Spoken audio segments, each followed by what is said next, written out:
하나님께서 우리에게 주신 본문 말씀으로 성령 충만한 삶이란 제목으로 말씀을 선포합니다. 성경은 우리에게 성령 충만한 사람들은 그 삶에 반드시 증거가 있다 이렇게 일깨워주고 있어요. 그 사실이 성령 충만을 받은 사도들과 초대교회 성도들을 통해서 잘 드러나고 있습니다. 오늘날도 성령 충만한 사람들은 정말 성령 충만한 그 증거가 그 삶에서 드러나고 있는 것이 사실입니다. 당시 예수님의 약속의 말씀을 부여잡고 기도했던 120명의 문도들은 성령 충만을 받습니다. 그러고 나서 성령의 인도하심을 따라 다른 나라 언어로 말을 하기 시작하죠.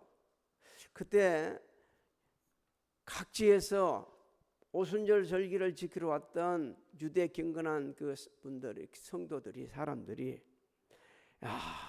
저 사람들 희한하네. 어떻게 저런 말도 공부도 하는 사람들이 외국어 잘할 수 있을까? 그러기도 하여 놀래기도 했지만 또 조롱을 합니다. 뭐라고 조롱하냐면, 너 대낮부터 술 취했냐? 그러니까 베드로 사도가 일어나가지고 우리 술 취한 게 아니다.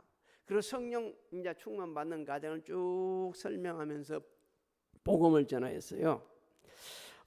그때 그 복음을 듣던 사람들이 찔림을 받습니다. 여러분, 우리가 복음을 전하면 그 믿는 성도들은, 믿는 사람들은 찔림을 받습니다. 말씀을 들을 때 찔림을 받아야만이 변화가 있습니다. 말씀이 선포되어 있는데 찔림을 받지 못하면 전혀 변화가 될 수가 없어요. 그만큼 우리가 상막해 있습니다. 마음이 아주 굳어 있는 거예요. 그런데 3,000명이나 주께로 돌아오는 역사가 일어납니다. 우리 한번 읽어볼까요? 성경 한번 띄워보세요. 사도행전 2장 40절로 41절 시작. 또 여러 말로 확증하며 권하여 이르되 너희가 이 패역한 세대에서 구원을 받으라 하니 그 말을 받은 사람들은 세례를 받음에 이날에 신도의 수가 3,000이나 더하더라. 복음을 전하니까 복음을 듣고 믿고 예수님을 구주로 영접하고, 그래서 초대교회 성도의 수가 갑자기 몇 명이 늘어났어요? 3,000명이네. 3,000명이. 하나님께서는 성령 충만을 받은 제자들이 나가서 사역을 감당할 때 놀라운 기적을 베풀어 주십니다. 베드로와 요한이 제9시에 성전에 올라가 기도하러 올라갔어요. 근데 성전 묘문에 날 때부터 걷지 못한 안전병이 한 사람이 앉아 있어가지고 구걸을 하고 있습니다. 그때 베드로가 그분에게 이렇게 이야기를 하죠. 예수 그리스도의 이름으로 걸어라. 나한테는 응가금이 없지만 내게 있는 걸 내게 준다 하면서 예수 그리스도의 이름으로 걸어라 이러고 오른손을 잡아 일으키니까 걷기 시작합니다. 여러분, 그 광경을 우리 같이 한번 볼까요? 사도행전 3장 6절로 8절을 한번 읽어봅니다. 시작. 베드로가 이르되 은과 금은 내게 없거니와 내게 있는 이것을 내게 주노니 나사렛 예수 그리스도의 이름으로 일어나 걸으라 하고 오른손을 잡아 일으키니 발과 발목이 곧 힘을 얻고 뛰어 서서 걸으며 그들과 함께 성전으로 들어가면서 걷기도 하고 뛰기도 하며 하나님을 찬송하니. 오늘 이 시간 우리 모두가 이렇게 되기를 소망합니다. 그러니까 사람들이 야단을 낮추는 거예요. 아니, 날 때부터 일어서지 못한 사람이 일어나고 하나님을 뛰기도 하고 걷기도 하고 하나님을 찬양하니까 놀래가지고 그냥 누가 고친 걸 알고 있어요? 베드로, 요한이 고친 걸 알고 있어요. 아마 우리 교회에 매일 안전병이가 일어나고 그렇게 뭔가 병이 다 고쳐지게 되면 생수교 목사님 뭐 있다? 영권 진짜 영빨 세다 막 할 거예요. 그런데 우리 그러면 우쭐해질 수 있어요. 근데 이 성령 충만 받은 사도들은 아니야, 우리가 한 거 아니다. 세 가지로 정리해 줍니다. 하나는 이 사람이 예수를 믿었기 때문에. 두 번째, 예수님이 그 믿음을 보시고 치유해 주셨다. 치유해 주셨다. 그래서 이 사람이 지금 너희 모든 앞에서 완전히 낫게 된 거야. 이렇게 정리를 해줍니다. 사도행전 3장 16절 한번 읽어볼까요? 시작. 그 이름을 믿음으로 그 이름이 너희가 보고 아는 이 사람을 성하게 하였나니 예수로 말미암아 난 믿음이 너희 모든 사람 앞에서 이같이 완전히 낫게 하였느니라. 여러분, 성령이 충만한 사도 바울도 그리 고백했습니다. 나 다른 사람보다 수고 참 많이 했는데 내가 한 것이 아니요 나와 함께 하신 하나님의 은혜다. 내가 이렇게 변화된 것도 하나님의 은혜다. 이렇게 고백을 했지 않습니까? 우리가 성령 충만하게 되지면 모든 영광 하나님께. 할렐루야. 하나님이 하셨습니다. 하나님이 이렇게 해주셨습니다. 하나님 제게 생길 믿음 주셨고요, 건강 주셨고요, 지혜 주셨고요, 하나님 앞에 드릴 수 있는 믿음 주셨고요. 그래서 이렇게 합니다라고 고백을 하게 되는 거예요. 성령 충만 받은 제자들은 거기서 끝나지 않습니다. 예수님이 십자가에 우리 죄를 대신 지시고 돌아가시고 3일 만에 부활하셨습니다. 계속 선포를 합니다. 그러니까 당시 제사장들 그리고 성전 맡은 사람들, 사두개인들이 너희 막 그렇게 이야기하면 죽어요. 그런데도 계속 선포를 하니까 가두기도 합니다. 가두어 놓으면 하나님께서 기적을 베풀어 주셔가지고 그냥 그 빠져나와 가지고 또 복음을 전하게 합니다. 이 모습을 보고 믿는 사람이 이제 5,000명이나 됐어요. 사도행전 4장 4절을 한번 읽어볼까요? 시작. 말씀을 들은 사람 중에 믿는 자가 많으니 남자의 수가 약 5,000이나 되었더라. 여러분, 남자 수만 5,000명이면 여자 아이들 다 포함하게 되면 10,000명도 더 넘을 거라 생각됩니다. 그러니까 초대교회가 기하급수적으로 부흥한 거예요. 기하급수적으로. 그때 예수님을 구주로 영접한 초대교회 성도들의 삶은 정말 특이했습니다. 오늘날 우리하고는 전혀 달라요. 제가 성경 학자들이 쓴 얘기를 그대로 한번 옮겨볼게요. 오늘날의 교회 성도들이 살아가는 방식과는 너무나 동떨어진 삶을 살았습니다. 너무나 동떨어진 삶을 살았어요. 예수를 믿고 구원받는 우리 구원받았습니다. 예수님이 내 죄를 대신 지시고 십자가에서 돌아가신 걸 마음으로 믿고 입으로 시인했습니다. 예수님이 죽은 자 가운데 3일 후에 부활하시고 성천하시고 다시 오실 것을 마음으로 믿고 입으로 시인했습니다. 그렇다면 그에 합당한 삶이 있어야 되는데 오늘 우리는 없어요. 근데 그것을 그대로 실천한 사람들이 누구냐? 초대교회 성도들이라는 거예요. 오늘 하나님께서는 이 본문 말씀을 통해서 그 초대교회 성도들의 아름다운 삶의 모습을 보여줍니다. 성령 충만한 삶. 그들을 보면서 말이요, 우리를 아주 깨닫게 하시고 성령 충만한 삶은 이런 삶이야 라고 우리에게 읽게 해주시면서 우리를 인도를 하시고 계시는데, 첫 번째 주는 그 말씀 속에 연합된 삶으로 주의 사랑을 실천한다는 거예요. 연합된 삶으로. 여러분 32절을 한번 읽어볼까요? 시작. 믿는 무리가 한 마음과 한 뜻이 되어 모든 물건을 서로 통용하고 자기 재물을 조금이라도 자기 것이라 하는 이가 하나도 없더라. 하나도 없다. 여러분 여기 이 믿는 무리는요, 그 당시 복음 듣고 예수님을 구주로 영접하고 하나님의 임재하신 성령 충만을 받은 초대교회 성도들을 의미합니다. 이들이 어떻게 됐다고 그럽니까? 한 마음 한 뜻이 되었다 이렇게 말합니다. 유대인들은요, 마음을 이렇게 설명했어요. 사람의 감정, 사람의 의지, 사람의 사상이 자리 잡고 있는 자소다 이렇게 설명을 했습니다. 뜻도 여기 뜻은요 그냥 이런 뜻이 우리 생각하는 뜻이 아니라 단어적 의미는요 육신의 생명의 중심체를 의미하고 있어요. 그러니까 이들은요 당시 성령 충만을 받은 초대교회 성도들은 어땠느냐, 그들이 말이에요 그냥 하나가 된 거예요. 마음도 뜻도 하나가 되고 생각 감정이 조화를 이루고 완전한 일치를 이루었다는 거예요. 완전한 일치. 그냥 이게 어느 순간만 이런 게 아니고 계속해서 그렇게 했다는 겁니다. 누구 지배를 받으니까? 성령님의 지배를 받으니까 그냥 순간적으로 내가 마음이 맞네 그래 이래야 한게 한번 마음 맞아갖고 끝난 게 아니고 지속적으로 그렇게 됐다는 말씀입니다. 다시 말씀드릴게요. 누구 지배를 받으니까? 성령님의 지배를 받지 않으면요 지속적으로 마음을 같이 할 수 없어요. 같은 행제를 육신의 행제도 같이 할 수 없습니다. 왜? 다 자기 생각이 있거든요. 다 자기가 살아가는 방법이 있고 자기 생각이 있고 자기 감정이 있어요.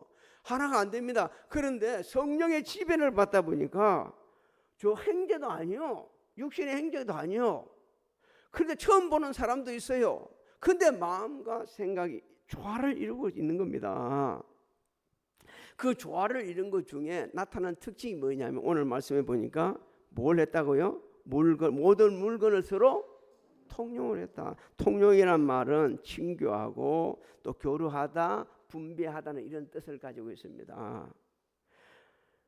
자기 재물을 또 조금이라도 자기 것이라고 말하지도 않았다 그랬습니다. 분명히 이 물건이 자기 것은 자기 것이지만 자기 권리를 주장하지 않았다는 거예요. 그리고 오히려 공동체의 필요를 위해서 채워주기 시작했다는 겁니다.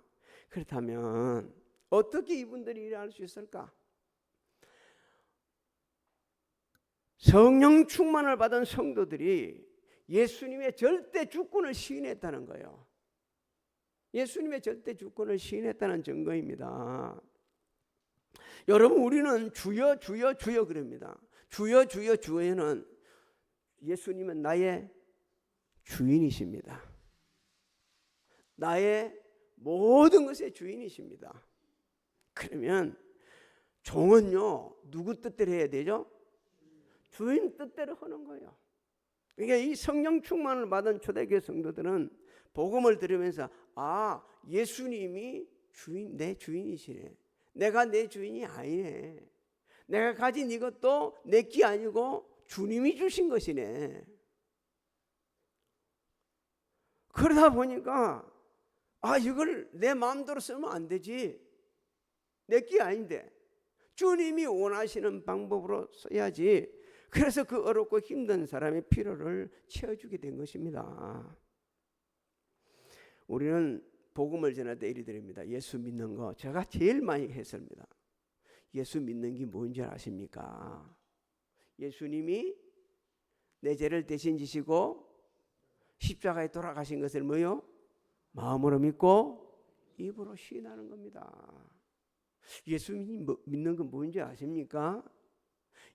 하나님께서 예수님을 죽은 자 가운데서 3일 만에 부활시키신 것을 마음으로 믿고 입으로 시인한 것입니다. 그리고 예수님이 내 주인 되심을 고백하는 겁니다. 이렇게 우리가 전하거든요.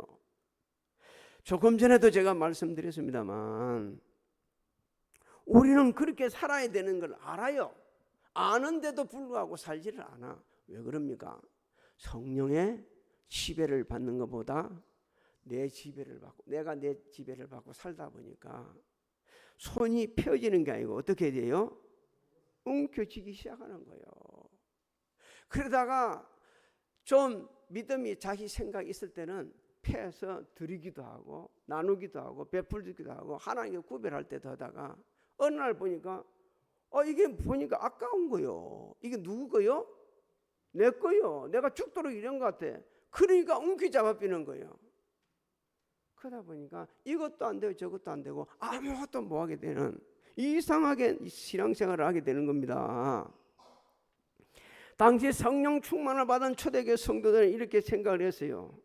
재물을 그냥 드린 것이 아니고, 드린다는 것은요, 마치 내가 내 걸 드리는 것 같으니까 이거는 주님의 것이라는 거예요. 그러면서 그들이 생각했어요. 아, 이것이 하나님을 섬기는 삶이네. 힘들고 어려운 사람들을 돕고 나누고 베푸는 것, 이것이 이 땅에 내가 존재하는 이유이네. 성령을 충만하다 보니까 내가 이 땅에 사는 존재, 내가 일을 해야 되는 이유, 내가 직장을 가고 내가 공부를 해야 되는 이유, 이것을 갖다가 완전히 새로운 관점에서 깨닫게 되진 겁니다. 그러다 보니까 드리기 시작한 거예요. 자기가 아까우지 않는 사람 어디 있겠어요? 완전히 그때 그 당시에는 그렇게 넉넉한 시대도 아닙니다. 하나님께서는 그 초대교회 성령 충만한 성들의 삶을 보면서 너희들도 성령 충만해서 범사에 하나님의 절대 주권을 시인하는 삶을 좀 살아봐라. 하나님이 주신 것을 가지고 나누고 베풀면서 주의 사랑함 실천 좀 해봐라. 그러면 그 나라와 의를 먼저 구하면 이 모든 것을 그 다음에는 누가 책임져 준답니까? 주님이 다 해주신다 했잖냐. 이 믿음을 가지고 살아가라고, 서로 필요를 채워주며 살아가라고 주님은 말씀하고 있습니다. 옛날에는 형제들이 많아서요, 그 형제들 많은 중에 보게 되지면 이 맞이 되신 분 있으면 오해하지 말고 들으시기 바랍니다. 맞이라고 해가지고 막 동생들 다 돌보는 거 아니에요. 근데 희한하게 막내인데도 막내가 누구처럼? 맞이처럼 다 돌보는 사람도 많아요. 그런 사람들이 그런 경우도 많이 있어요. 예수 믿는 분도 그렇습니다. 예수 믿고 구원받은 성도들 중에도 정말 맞이처럼 자신이 꼭 많아서가 아니고 구차한 가운데서도 정말 이렇게 돕는 사람이 있는 반면에 있어도 아무것도 할 수 없는 그런 분들이 있어요. 그래서 성령 충만을 받아야 된다고 하나님은 말씀하는 겁니다. 예수 닮은 삶을 살아는 거죠. 또 두 번째 나타나는 증거가 뭐냐? 성령 충만 받은 삶의 증거는 말씀의 은혜 받고 복음을 전한다는 거예요. 말씀의 은혜 받고. 33절을 한번 읽어볼까요? 시작. 사도들이 큰 권능으로 주 예수의 부활을 증언하니 우리가 큰 은혜를 받아. 그랬습니다. 성령 충만을 받은 사도들이 큰 권능을 받고 주 예수의 부활을 증언하였다. 이건 예수님의 말씀하심이 성취된 겁니다. 예수님이 성천하시기 직전에 오직 성령이 너희에게 임하시면 너희가 권능을 받고 예루살렘과 온 유대와 사마리아와 땅끝까지 이르러 내 증인이 되라고 말씀하셨지 않습니까? 그대로 이루어진 거예요. 여러분, 우리가 언제 은혜 받느냐? 하나님의 말씀이 그대로 이루어진다는 사실을 믿을 때 은혜 받습니다. 하나님의 말씀에 대한 확신이 없으면, 믿음이 없으면 은혜를 받지를 못해요. 은혜 받지 못해요. 하나님 말씀이 이대로 이루어진다는 확신을 가질 때에 그때 은혜를 받고, 은혜 받은 사람들은요 달라지기 시작하는데, 제일 첫 번째 나타나는 증거가 복음을 전하지 않고서는 견딜 수가 없어요. 견딜 수가 없는 거예요. 하나님께서 독생자를 아낌없이 내어주시고 나 같은 죄인 살리시라고 엄청난, 세상 말 좀 표현할게, 대가를 지불하셨네. 그 사랑을 기억하는 성도들이 언제 기억나냐? 말씀을 믿을 때, 듣고 믿을 때, 그때 은혜를 받고, 그 은혜 받은 사람들이 복음을 전하기 시작하죠. 성령 충만을 받은 초대교회 그 집사들, 우리 한번 생각합시다. 그 집사들을 세우는 관점이 믿음이 충만하고, 그 다음에 은혜가 충만하고, 성령이 충만하고, 타인으로부터 칭찬 듣는 사람. 디모데 전후서 디도스를 보게 되면 주의 일꾼들은 꼭 그것뿐만 아니고 다른 부분도 많이 있습니다. 그런데 이렇게 초대교회는 이걸 중심으로 세웠어요. 그때 몇 사람이 시험 받냐면 7분이 시험 받습니다. 시험을 받아가지고 그 중에 제일 먼저 순교하신 분이 서대반 집사입니다. 복음 전하다가 순교를 당해요. 그때 순교당할 돌에 맞아서 죽으면서, 여러분 돌에 맞아본 적이 있습니까? 누가 돌을 던져가지고 그냥 나를 맞으려고 한 게 아니라 누가 돌을 던졌는데 그걸 한번 맞아본 적이 있나요? 나는 어제 돌보다 더 큰 걸 맞았어요. 수영하는데 어떤 아주머니가 얼마나 힘이 세가지고 뭘 그런 좁은 데서 실력 발휘한답시고 말이야. 그냥 이렇게 덮박 이렇게 확 치는 바람에, 저병을 하는 바람에 정확하게 이쪽 때려버리는데, 나 그래도 하나님 살려주셔가지고 저병을 하는데 말이요, 내가 마치 하루 참 제가 그랬거든요. 예배 드리는데 지장이 없게 해주세요, 그 기도를 했거든요. 그랬기 때문에 진짜 지장 없게 해주시려고 고개를 조금만 더 들었으면 밤팅이 됐을 거예요. 밤팅 됐어요. 옛날에 한번 맞아갖고 이 안경을 썼는데 이 안이 찢어졌다니까. 까만 물이 확 돌아버리고 그랬는데, 또 한 번 때리는데 반쯤 올라가는데 때려버린 거예요. 그래가지고 다 오니까 놀래가지고, 괜찮아요? 안 괜찮으면 어떨 건데 마음에 그러기 싶은데 괜찮습니다. 괜찮습니다. 진짜 아프거든요. 물에서 맞는 건 더 아픕니다. 근데 돌에 맞는 거는 더 아파. 그 마지막 죽어가면서도 뭐합니까? 아야 소리 하지 않고 하늘을 열어, 성령 충만해서 하늘을 쳐다보니까 하늘 문이 열려요. 그 주님이 우편에 서 있는 것을 봐요. 그리고 내 영혼 맡긴다 그러고, 그러면서 저 돌 던져갖고 내 죽이는 사람들, 저들 죄를 용서해 달라고, 그 내 영혼 받아 달라고 그러면서 하나님 나라에 갔지 않습니까? 또 빌립 집사, 그 초대교회 그 성 빌립 집사, 이분도 이 스데반 집사 사건으로 인해서 예루살렘 교회가 큰 핍박을 당합니다. 그러니까 그 예루살렘의 사도들 외에는 잊지 못하고 피신을 해야 돼요, 살기 위해서. 그러니까 이분은 어디로 내려갔냐면 사마리아로 갔어요. 사마리아에 가서 복음 전하니까 기적이 일어납니다. 그 현장 좀 봅시다. 사도행전 8장 5절로 8절을 한번 읽어볼까요? 시작.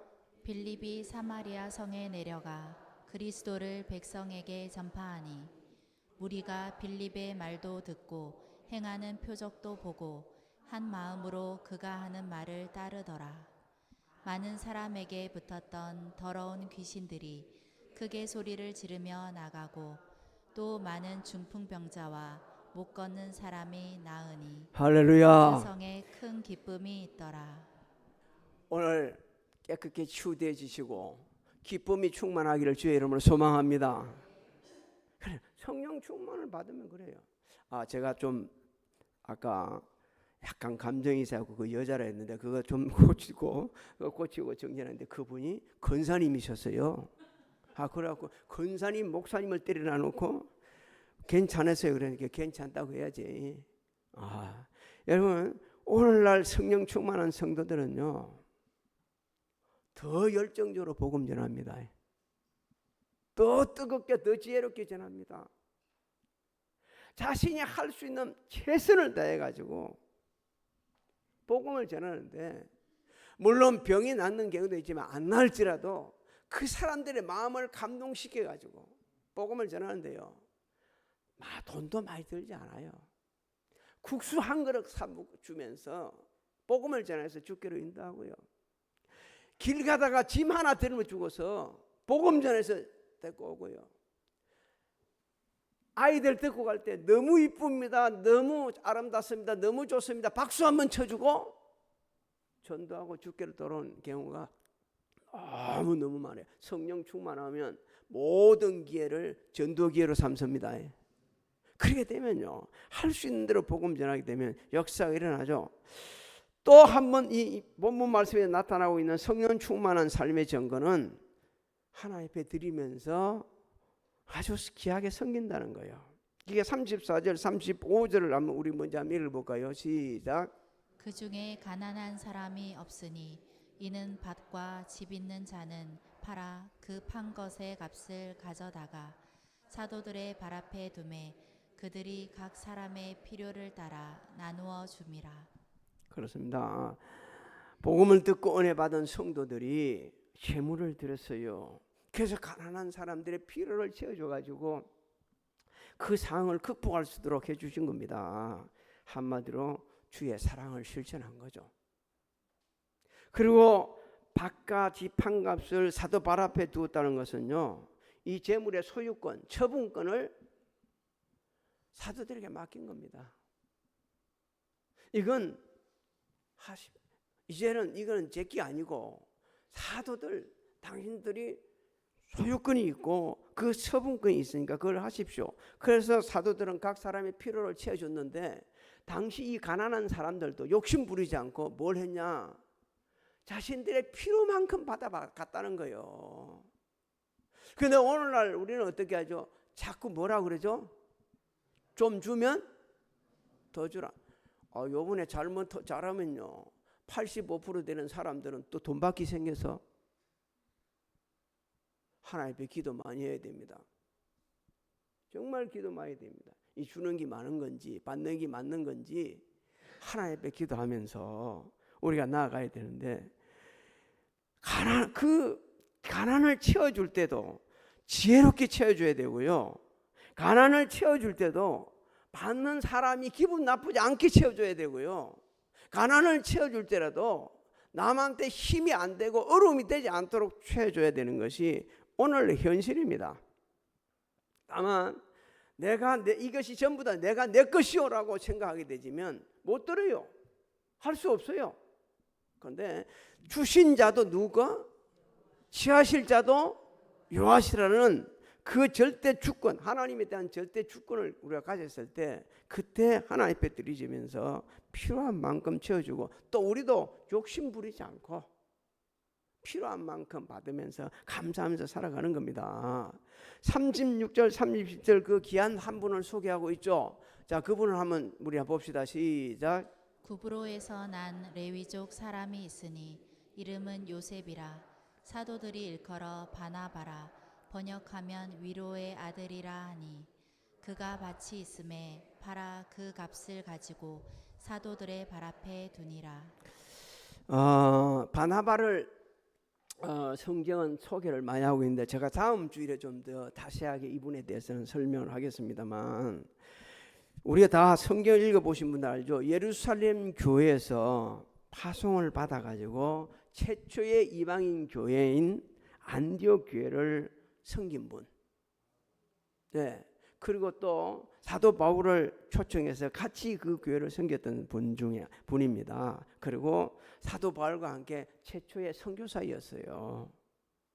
그래서 사도로 이제 부름을 받았고, 이런 하나님께서 이런 분들을 통해 가지고 왜 이렇게 했다, 그 바나바를 그냥 이런 사람이다라고 알려주기 위해서 하는 게 아니고, 바나바의 그 헌신된 삶을 통해서 성령 충만을 받은 당시 초대교회 성도들의 아름다운 삶의 모습을 이렇게 보여주는 겁니다.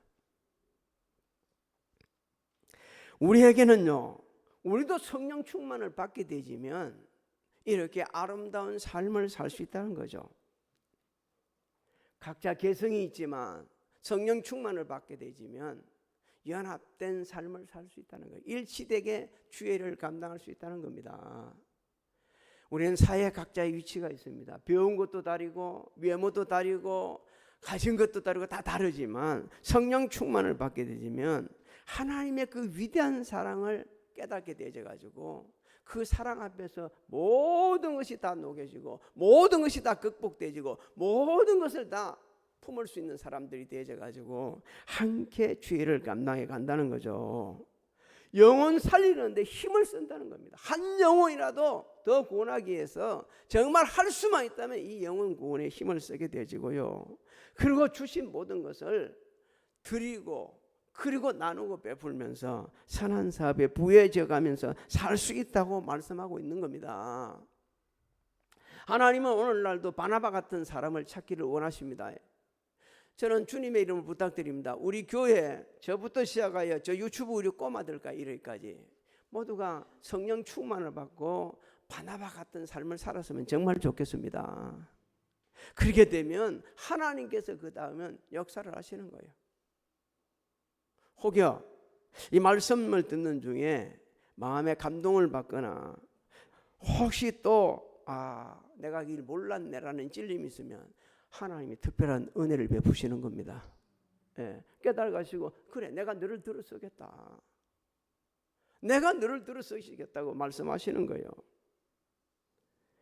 우리 사시면서 그냥 사는 게 아니라 성령 충만을 받아서 성령의 인도하심을 따라 살고 성령을 통해서 역사하시는 그 하나님의 은혜, 그 능력의 통로, 구원의 통로, 축복의 통로가 다 되시기를 주님의 이름으로 축복합니다.